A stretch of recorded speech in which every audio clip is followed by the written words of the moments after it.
बिस्मिल्लाहिर्रहमानिर्रहीम। अस्सलाम वालेकुम माय डियर स्टूडेंट्स। सबसे पहले आप लोगों को वेलकम है द एक्सीलेंस एकेडमी प्लेटफॉर्म पर।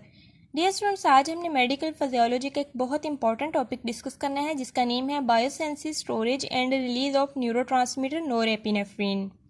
इसके तमाम स्टेप्स को और डायग्राम्स को हम डिटेल में स्टडी करेंगे, लेकिन उससे पहले आप लोगों से रिक्वेस्ट है कि अगर आपने अभी तक मेरे चैनल को सब्सक्राइब नहीं किया है तो काइंडली आप मेरे चैनल को लाइक शेयर एंड सब्सक्राइब कर दें। Thank you so much.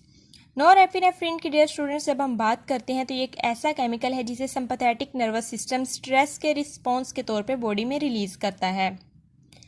क्योंकि जब ये बॉडी के अंदर रिलीज होता है तो ये अदर ऑर्गन्स ऑफ बॉडी को भी अफेक्ट करता है, इसलिए इसे स्ट्रेस हार्मोन भी बोला जाता है नॉरएपिनेफ्रिन को।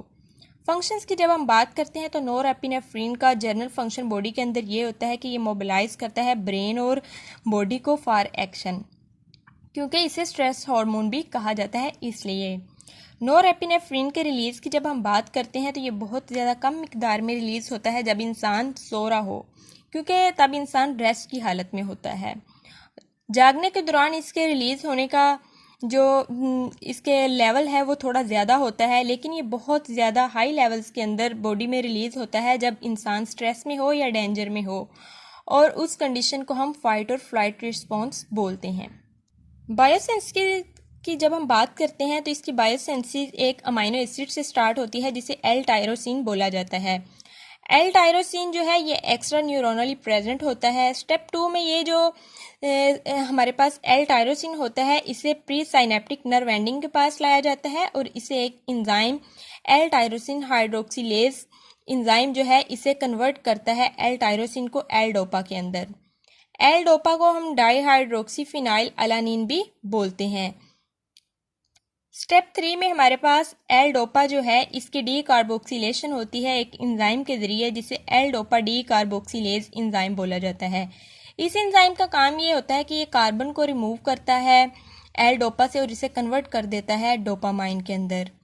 स्टेप 4 में डोपामाइन हमारे पास एक एंजाइम के जरिए नॉरएपिनेफ्रिन के अंदर कन्वर्ट होता है। डोपामाइन दरअसल हमारे पास स्टोर हो जाता है वेजिकल्स के अंदर, स्टोरेज वेजिकल्स के अंदर, और उसमें एक एंजाइम होता है और एटीपी होती है। एंजाइम बीटा हाइड्रोक्सिलेज होता है और इस एंजाइम का काम ये होता है कि ये हाइड्रोक्सिलेट कर देता है एक पोजीशन को डोपामाइन में। डोपामाइन को जब ये एक पोजीशन को जब ये हाइड्रोक्सिलेट करता है तो फिर डोपामाइन कन्वर्ट हो जाता है नॉरएपिनेफ्रिन के अंदर।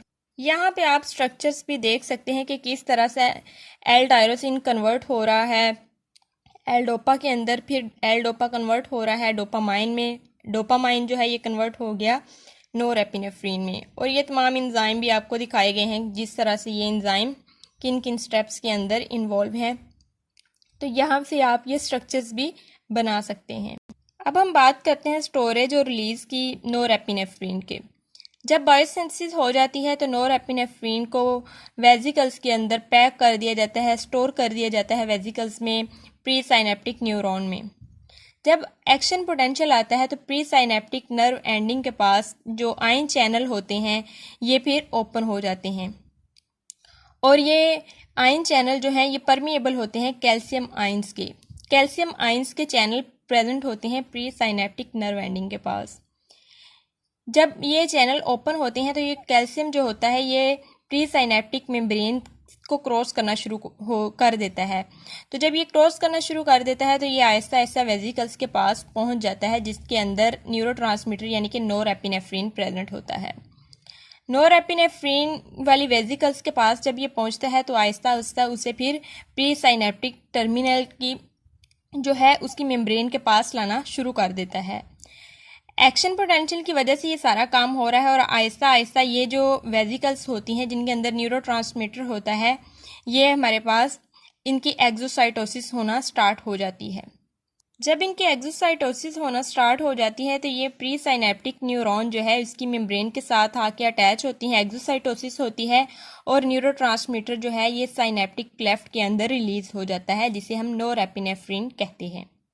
यहाँ भी आप देख सकते हैं कि किस तरह से ये पहले हमारे पास नॉरएपिनेफ्रिन बन रहा है, फिर ये स्टोरेज जो है हमारे पास वेजिकल्स उनके अंदर ये स्टोर हो रहा है, और नेक्स्ट एक्शन पोटेंशियल जब आता है तो ये फिर Aahista Aahista pre synaptic terminal जो है उसकी मेम्ब्रेन के साथ अटैच करना शुरू कर देती हैं ये वेसिकल्स, और फिर हमारे पास एक्सोसाइटोसिस होती है और इसका रिलीज हो जाता है। कैल्शियम आयन चैनल मौजूद हैं और इनके जरिए फिर कैल्शियम अंदर मूव करता है और एक्सोसाइटोसिस होती है। नेक्स्ट आपको पोस्ट साइनेप्टिक टर्मिनल या न्यूरॉन भी दिखाया गया है। इसके ऊपर कुछ रिसेप्टर्स मौजूद होते हैं जिसके ऊपर आके ये बाइंड करता है। तो ये था डियर स्टूडेंट्स हमारा आज का लेक्चर। होप सो आपको समझ आया होगा। काइंडली आप चैनल को लाइक शेयर एंड सब्सक्राइब करें। Thank you so much. अल्लाह हाफिज़।